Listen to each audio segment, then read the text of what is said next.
Free video ക്ലാസുകൾക്കായി subscribe ചെയ്യുക. നോട്ടിഫിക്കേഷൻസിനായി bell icon click ചെയ്യുക. ഞാൻ സലിം ഷാ. കഴിഞ്ഞ ക്ലാസ്സിൽ നമ്മൾ കേരള ചരിത്രവുമായി ബന്ധപ്പെട്ട് ആധുനിക തിരുവിതാംകൂറിൻ്റെ തുടക്ക ഭാഗം നമ്മൾ ചർച്ച ചെയ്തു. ഇന്ന് നമ്മൾ ആധുനിക തിരുവിതാംകൂറിൻ്റെ അടുത്ത ഭാഗത്തിലേക്ക് നമ്മൾ ഇന്ന് കടക്കുകയാണ്. ശ്രദ്ധിക്കുക.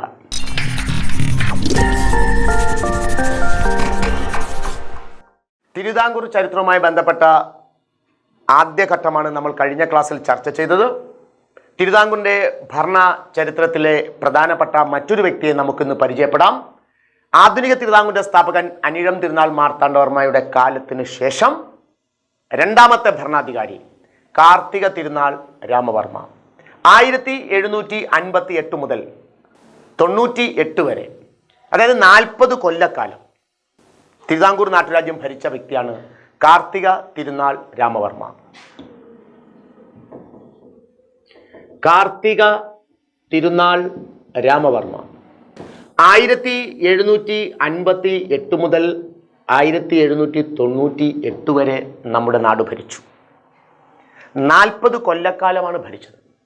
അപ്പോൾ 40 കൊല്ലക്കാലം ഭരിച്ചു എന്നതുകൊണ്ട് തന്നെ ഏറ്റവും കൂടുതൽ കാലം തിരുവിതാംകൂർ ഭരിച്ച ഭരണാധികാരിയാണ് കാർത്തിക തിരുനാൾ രാമവർമ്മ. അതുകൊണ്ട് തന്നെ ഇദ്ദേഹത്തെ പരാമർശിക്കുന്നു, വിശേഷിപ്പിക്കുന്നു കിഴവൻ രാജ. കാർത്തിക തിരുനാൾ രാമവർമ്മ തിരുവിതാംകൂറിൻ്റെ രണ്ടാമത്തെ ഭരണാധികാരി. ഏറ്റവും കൂടുതൽ കാലം തിരുവിതാംകൂർ ഭരിച്ച ഭരണാധികാരിയാണ്. കഴിഞ്ഞ തവണ PSC ചോദിച്ച ചോദ്യം കൂടിയാണ്. കിഴവൻ രാജ എന്നറിയപ്പെട്ട ഭരണാധികാരിയാണ് കാർത്തിക തിരുനാൾ രാമവർമ്മ, രണ്ടാമത്തെ തിരുവിതാംകൂർ ഭരണാധികാരി. ഇദ്ദേഹം തിരുവിതാംകൂർ ദേശം ഭരിക്കുമ്പോൾ മലബാർ ദേശം ആക്രമിക്കപ്പെടുന്നു ടിപ്പു സുൽത്താൻ. ടിപ്പു സുൽത്താന്റെ ആക്രമണം മലബാർ ദേശത്തുണ്ടാവുന്നു.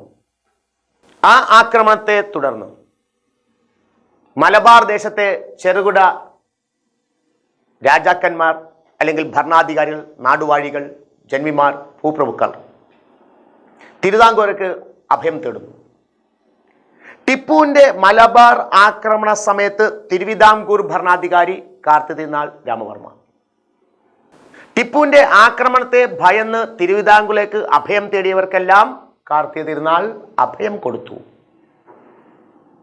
ആക്രമണകാരിയിൽ നിന്നും രക്ഷിക്കുവാൻ അഭയം നൽകി കാർത്തിക തിരുനാൾ രാമവർമ്മ തിരുവിതാംകൂർ ദേശത്ത് വന്നവർക്കെല്ലാം. അതുകൊണ്ട് തന്നെ ഇദ്ദേഹത്തെ വിശേഷിപ്പിച്ചു ധർമ്മരാജ. അപ്പൊ ഏറ്റവും കൂടുതൽ കാലം ഭരിച്ച രാജാവാണ്, കിഴവൻ രാജയാണ്, ധർമ്മരാജയാണ്. നമ്മൾ കഴിഞ്ഞ ക്ലാസ്സിൽ ചർച്ച ചെയ്തു ആധുനിക തിരുവിതാംകൂറിന്റെ സ്ഥാപകൻ അനിഴം തിരുനാൾ മാർത്താണ്ഡവർമ്മ അദ്ദേഹം ആസ്ഥാനമാക്കിയിരുന്ന സ്ഥലം, അദ്ദേഹത്തിന്റെ ക്യാപിറ്റൽ പത്മനാഭപുരമായിരുന്നു, കന്യാകുമാരിയില്. എങ്കിൽ ഇവിടെ രണ്ടാമത്തെ ഭരണാധികാരി കാർത്തിക തിരുനാൾ രാമവർമ്മയുടെ കാലത്ത് പത്മനാഭപുരത്തു നിന്നും ഷിഫ്റ്റഡ് ടു തിരുവനന്തപുരം, തലസ്ഥാനം തിരുവനന്തപുരത്തേക്ക് മാറ്റിയ ആദ്യ ഭരണാധികാരി കാർത്തിക തിരുനാൾ രാമവർമ്മ. മാർത്താണ്ഡവർമ്മയുടെ പത്മനാഭപുരത്തു നിന്നും ആസ്ഥാനം, തിരുവിതാംകൂറിൻ്റെ ആസ്ഥാനം തിരുവനന്തപുരത്തേക്ക് മാറ്റിയ ഭരണാധികാരി കാർത്തിക തിരുനാൾ രാമവർമ്മ. ഉദ്യോഗാർത്ഥികൾ ഓർത്തിരിക്കുക, തിരുവനന്തപുരം തലസ്ഥാനമാക്കിയ ആദ്യ തിരുവിതാംകൂർ ഭരണാധികാരി കാർത്തിക തിരുനാൾ രാമവർമ്മ. കാർത്തിക തിരുനാൾ രാമവർമ്മയുടെ വിശേഷങ്ങളാണ് കിഴവൻ രാജ, ധർമ്മരാജ. ഏറ്റവും കൂടുതൽ കാലം ഭരിച്ചു, അഭയം തേടിയവർക്കെല്ലാം അഭയം കൊടുത്തു, ആസ്ഥാനം തിരുവനന്തപുരത്തേക്ക് ഷിഫ്റ്റ് ചെയ്തു, തിരുവനന്തപുരം തലസ്ഥാനമാക്കിയ ആദ്യ ഭരണാധികാരിയാണ് കാർത്തിക തിരുനാൾ രാമവർമ്മ. ഇദ്ദേഹം എഴുതിയ അദ്ദേഹത്തിന്റെ ഒരു കൃതിയുണ്ട്, ബാലരാമഭാരതം.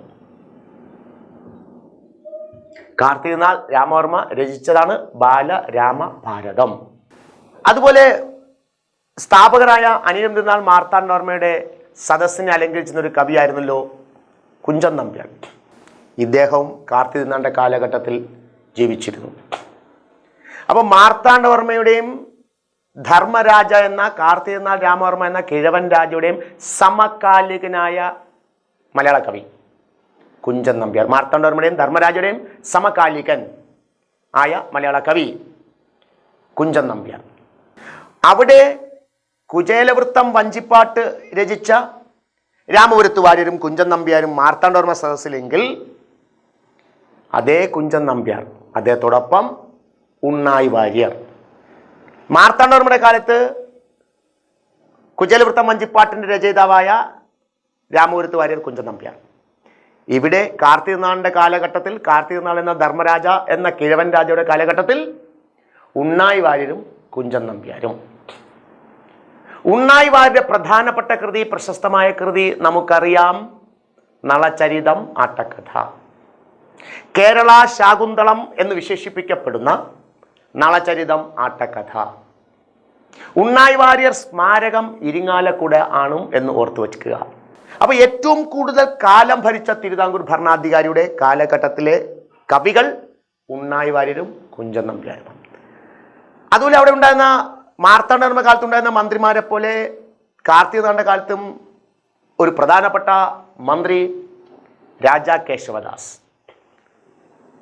ദിവാൻ പദവി നേടിയ ആദ്യ തിരുവിതാംകൂർ മന്ത്രിയാണ് രാജാ കേശവദാസ്. അതുകൊണ്ട് തന്നെ വിശേഷിപ്പിക്കുന്നു തിരുവിതാംകൂറിലെ ആദ്യ ദിവാൻ രാജാ കേശവദാസ്. രാജാ കേശവദാസിന്റെ ശരിയായ പേര് കേശവപിള്ള എന്നായിരുന്നു. ഈ കേശവപിള്ളയ്ക്ക് രാജ എന്ന സ്ഥാനം നൽകിയത് മോണിങ്ടൺ പ്രഭുവാണ്. മോണിങ്ടൺ പ്രഭു രാജാ കേശവദാസ്. രാജാ കേശവദാസിന് രാജ എന്ന സ്ഥാനം നൽകിയത് മോണിങ്ടൺ പ്രഭു. അതുകൊണ്ട് തന്നെ രാജാ കേശവദാസിനെ ജനങ്ങൾ വിളിച്ചു വലിയ ദിവാൻജി. അപ്പോൾ ഓർത്തിരിക്കുക, വലിയ കപ്പിത്താൻ. കുളച്ചൽ യുദ്ധത്തിൽ ഡച്ചുകാരുടെ സേനാനായകൻ മാർത്താണ്ഡവർമ്മ പരാജയപ്പെടുത്തിയ ഡച്ചുകാരുടെ സേനാനായകൻ ക്യാപ്റ്റൻ ഡിലനോയ് വലിയ കപ്പിത്താനെങ്കിൽ വലിയ ദിവാൻജി രാജാ കേശവദാസ്. ആലപ്പുഴ തുറമുഖം പട്ടണത്തിൻ്റെ ശില്പി രാജാ കേശവദാസ്. MC റോഡിൻ്റെ നിർമ്മാണം ആരംഭിച്ച വ്യക്തി രാജാ കേശവദാസ്. കേരളത്തിലെ ഏറ്റവും വലിയ സംസ്ഥാന പാതയാണ് MC റോഡ്. SH1 കേശവദാസപുരം മുതൽ അങ്കമാലി വരെ നീണ്ടുകിടക്കുന്ന MC റോഡ് അഥവാ SH1. അതിൻ്റെ നിർമ്മാണം ആരംഭിക്കുന്നത് രാജാ കേശവദാസിൻ്റെ കാലത്താണ്. കാർത്തികനാളും രാജാ കേശവദാസും തിരുവിതാംകൂർ ഭരിക്കുന്ന കാലഘട്ടത്തിലാണല്ലോ മുൻപ് നമ്മൾ സൂചിപ്പിച്ചു ടിപ്പു സുൽത്താൻ്റെ ആക്രമണം ഉണ്ടാവുന്നു. ടിപ്പുവിൻ്റെ അടുത്ത ശ്രദ്ധ തിരുവിതാംകൂറിലേക്ക് പതിയുന്നു. തിരുവിതാംകൂർ ആക്രമിക്കാനുള്ള വട്ടം കൂട്ടൽ ഒപ്പിക്കുന്നു. ടിപ്പുവിൻ്റെ ആക്രമണത്തെ പ്രതിരോധിക്കാൻ രാജാ കേശവദാസിൻ്റെ നേതൃത്വത്തിൽ കാർത്തികനാളിൻ്റെ കാലഘട്ടത്തിൽ തിരുവിതാംകൂർ ദേശത്തും മറ്റു അയൽ ദേശങ്ങളിലുമായി നിർമ്മിക്കപ്പെട്ട കോട്ടയാണ് നെടുംകോട്ട. ടിപ്പുവിൻ്റെ തിരുവിതാംകൂർ ആക്രമണത്തെ പ്രതിരോധിക്കാൻ നിർമ്മിക്കപ്പെട്ട കോട്ട നെടുംകോട്ട എന്നും ഓർത്തിരിക്കുക. അപ്പോൾ തിരുവിതാംകൂറിലെ രണ്ടാമത്തെ ഭരണാധികാരി കാർത്തികനാൾ രാമവർമ്മ. അദ്ദേഹത്തിൻ്റെ കാലത്ത് അദ്ദേഹമാണ് തിരുവിതാംകൂറിലെ ആദ്യത്തെ ദിവാൻ രാജാ കേശവദാസ്. അദ്ദേഹത്തിന് രാജ എന്ന സ്ഥാനം നൽകിയത് മോണിങ്ടൺ പ്രഭുവാണ്. ഏറ്റവും കൂടുതൽ കാലം തിരുവിതാംകൂർ ഭരിച്ചത് കാർത്തികനാളാണ്. അദ്ദേഹത്തിൻ്റെ കാലത്താണ് ദിവാൻ പദവി രാജാ കേശവദാസ്. ആലപ്പുഴ തുറമുഖം പട്ടണത്തിൻ്റെ ശില്പി അദ്ദേഹമാണ്. MC റോഡിൻ്റെ നിർമ്മാണം ആരംഭിക്കുന്നത് രാജാ കേശവദാസിൻ്റെ കാലത്താണ്. നെടുങ്കോട്ട നിർമ്മിക്കുന്നത് രാജാ കേശവദാസിൻ്റെ കാലത്താണ്. വലിയ ദിവാൻജി രാജാ കേശവദാസെങ്കിൽ വലിയ കപ്പിത്താൻ ഡിലനോയാണ് എന്ന് ഓർത്തിരിക്കുക. കാർത്തിക തിരുനാളിന് ശേഷം തിരുവിതാംകൂർ ദേശത്തേക്ക് അടുത്ത ഭരണാധികാരി എത്തുന്നു, അവിട്ടം തിരുനാൾ ബാലരാമവർമ്മ. ഓർത്തിരിക്കുക ഉദ്യോഗാർത്ഥികൾ, തിരുവിതാംകൂറിലെ മൂന്നാമത്തെ ഭരണാധികാരിയാണ് അവിട്ടം തിരുനാൾ ബാലരാമവർമ്മ. തിരുവിതാംകൂർ 12 ഭരണാധികാരികളാണ് ഭരിച്ചതെങ്കിൽ 1798 മുതൽ 1810 വരെ അവിട്ടം തിരുനാൾ ബാലരാമവർമ്മ. 12 ഭരണാധികാരികൾ തിരുവിതാംകൂർ ദേശം ഭരിച്ചു. 12 പേരിൽ ഏറ്റവും ദുർബലനായ ഭരണാധികാരി എന്ന് തിരുവിതാംകൂർ ചരിത്രം രേഖപ്പെടുത്തിയിരിക്കുന്നു അവിട്ടം തിരുനാൾ ബാലരാമവർമ്മ. രാജാവ് ദുർബലനായതോടുകൂടി മാർത്താണ്ഡവർമ്മയും ധർമ്മരാജയും അധികാരത്തിൽ നിന്നും അകറ്റി നിർത്തിയിരുന്ന ഭൂ ഉടമകളും ജന്മിമാരും മാടമ്പിമാരും അധികാരത്തിൻ്റെ പ്രധാന കേന്ദ്രങ്ങളിലേക്ക് എത്തപ്പെടുന്നു.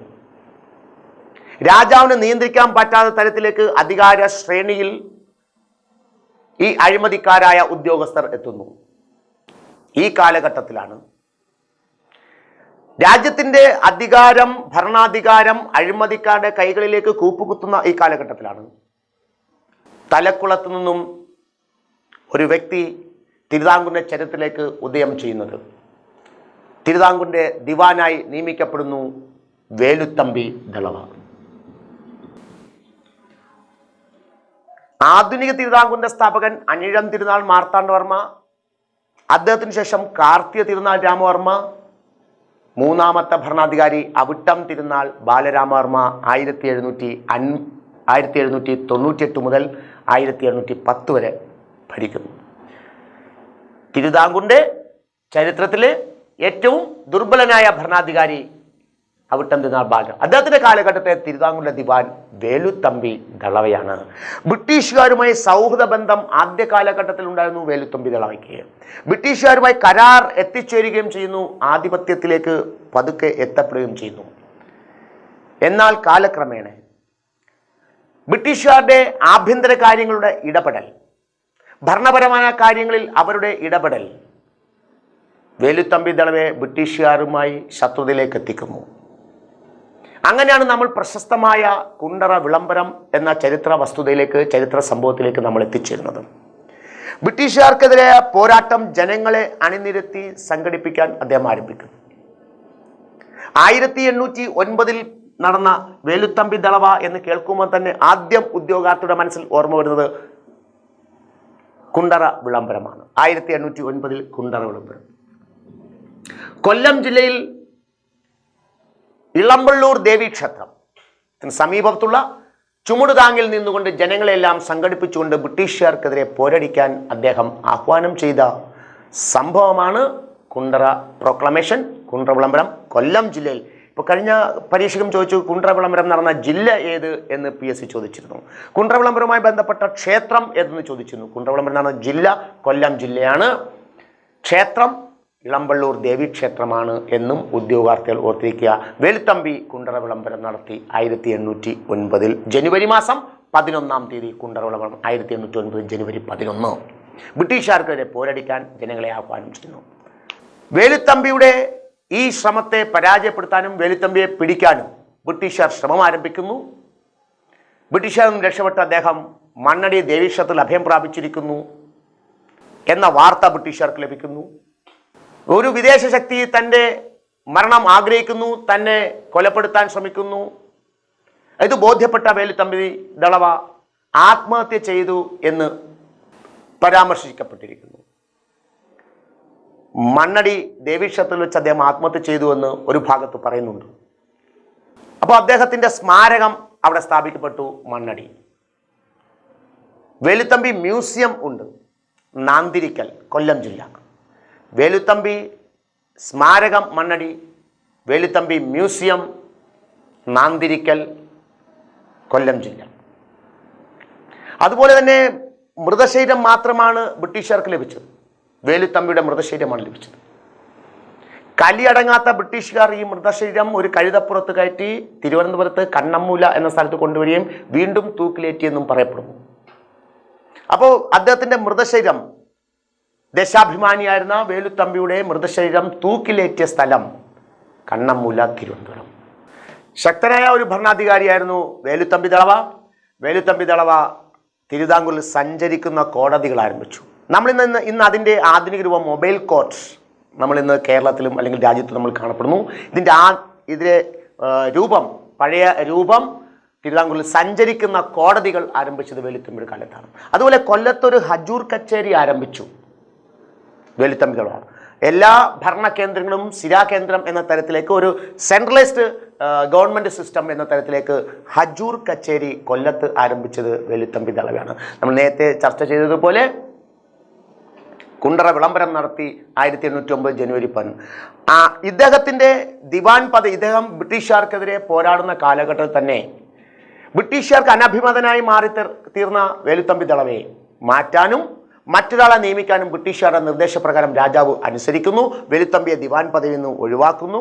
വേലുത്തമ്പിയെ ദിവാൻ പദവിയിൽ നിന്ന് പോയതിനു ശേഷം അടുത്ത ദിവാൻ തിരുവിതാംകൂർ ചരിത്രത്തിലേക്ക് എത്തുന്നു. അവിട്ടം തിരുനാളിന്റെ കാലത്ത് തന്നെ വേലുത്തമ്പിക്ക് ശേഷം അടുത്ത ദിവാൻ ഉണ്ടാവുന്നു, ഉമ്മിണി തമ്പി ദളവ. ഉമ്മിണി തമ്പി ദളവ വേലുത്തമ്പിക്ക് ശേഷം തിരുവിതാംകൂർ വന്നു. അപ്പോൾ തിരുവിതാംകൂറിലെ ആദ്യ ദിവാൻ രാജാ കേശവദാസ്, രണ്ടാമത്തെ ദിവാൻ വേലുത്തമ്പി ദളവ, മൂന്നാമത്തെ ദിവാൻ ഉമ്മിണി തമ്പി ദളവ. അപ്പോൾ ഉമ്മിണി തമ്പി ദളവയും വേലുത്തമ്പി ദളവയും അവിട്ടം തിരുനാളിൻ്റെ കാലത്താണ് തിരുവിതാംകൂർ കണ്ട ഏറ്റവും ദുർബലനായ ഭരണാധികാരിയുടെ കാലഘട്ടത്തിലായിരുന്നുവെന്നും ഉദ്യോഗാർത്ഥി വിസ്മരിച്ചുകൂടാ. വിഴിഞ്ഞം തുറമുഖം നവീകരിച്ചത് ഉമ്മിണി തമ്പി ദളവയാണ്. അപ്പോൾ ആലപ്പുഴ തുറമുഖവും പട്ടണവും രാജാ കേശവദാസ്, വിഴിഞ്ഞം തുറമുഖം ഉമ്മിണി തമ്പി ദളവയെന്നും ഓർത്തു വച്ചിരിക്കുക. കൊല്ലത്ത് ഹജൂർ കച്ചേരി സ്ഥാപിച്ചത് വേലുത്തമ്പി ദളവയാണ്. വിഴിഞ്ഞം തുറമുഖത്തിൻ്റെ പുതുക്കിപ്പണിഞ്ഞത്, പുതുക്കിപ്പണിഞ്ഞത്, നവീകരിച്ചത് ഉമ്മിണി തമ്പി ദളവയാണ് എന്ന് ഓർത്തിരിക്കാം. അതുപോലെ തന്നെ തിരുവനന്തപുരത്തിനടുത്ത് കാടുമൂടി കിടന്ന സ്ഥലങ്ങളെല്ലാം വൃത്തിയാക്കി അവിടെ ഒരു ഗ്രാമം നിർമ്മിക്കാൻ നേതൃത്വം നൽകി ഉമ്മിണി തമ്പി ദളവ. ആ ഗ്രാമത്തിന് രാജാവിൻ്റെ പേര് കൊടുത്തു. അങ്ങനെയാണ് നമ്മൾ ഇന്ന് കേരളത്തിൽ പ്രശസ്തമായ സ്ഥലം എന്നറിയപ്പെടുന്ന ബാലരാമപുരം ഉണ്ടാകുന്നത്.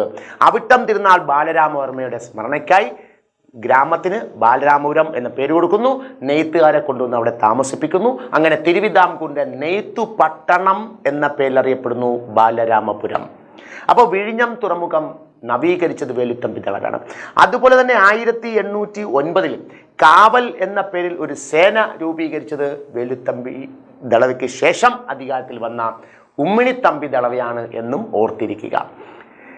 രാജാക്കന്മാർക്ക് സൈന്യമുണ്ടെങ്കിൽ പോലും പോലീസ് സേന എന്ന അർത്ഥത്തിൽ ഒരു സേന ഉണ്ടായിരുന്നില്ല. അങ്ങനെ ഒരു സേനാ വിഭാഗം രൂപീകരിക്കപ്പെടുന്നത് കാവൽ എന്ന പേരിൽ ഉമ്മിണി തമ്പി ദളവയാണ്. അപ്പോൾ ഉമ്മിണി തമ്പി ദളവയുടെ പ്രധാനപ്പെട്ട സംഭാവനകൾ: അദ്ദേഹം വിഴിഞ്ഞം തുറമുഖത്തിൻ്റെ നവീകരണത്തിൽ ശ്രദ്ധ കേന്ദ്രീകരിച്ചു. 1809 കാവൽ എന്ന സേന രൂപീകരിച്ചു. അതുപോലെ തന്നെ ബാലരാമപുരം ഗ്രാമം നിർമ്മിച്ചു.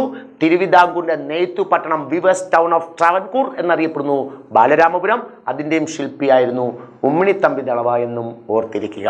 ഈ കാവൽ സേനയാണ് പിൽക്കാലത്ത് നമ്മുടെ ആധുനിക കേരളത്തിൽ പോലീസ് സംവിധാനം സേന എന്ന തരത്തിലേക്കും എത്തിച്ചേരുന്നത് എന്നും ഉദ്യോഗാർത്ഥികൾ ഓർത്തിരിക്കുക.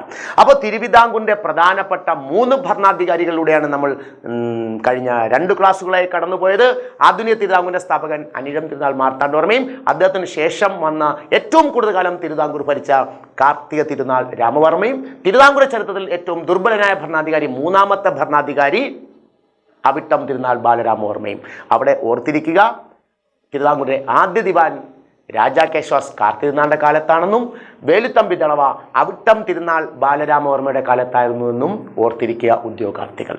അനിഴം തിരുനാൾ മാർത്താണ്ഡവർമ്മ മുതൽ തിരുവിതാംകൂറിൻ്റെ അവസാനത്തെ ഭരണാധികാരിയായിരുന്ന ശ്രീ ചിത്തിര തിരുനാൾ വരെയുള്ള തിരുവിതാംകൂറിൻ്റെ രാഷ്ട്രീയ ചരിത്രവും ഭാഗങ്ങളുമാണ് നമുക്ക് LD നിലവാരത്തിലുള്ള VO അടക്കമുള്ള LD അടക്കമുള്ള പരീക്ഷകൾക്ക് നമുക്ക് വേണ്ടുന്ന ഭാഗമാണ്.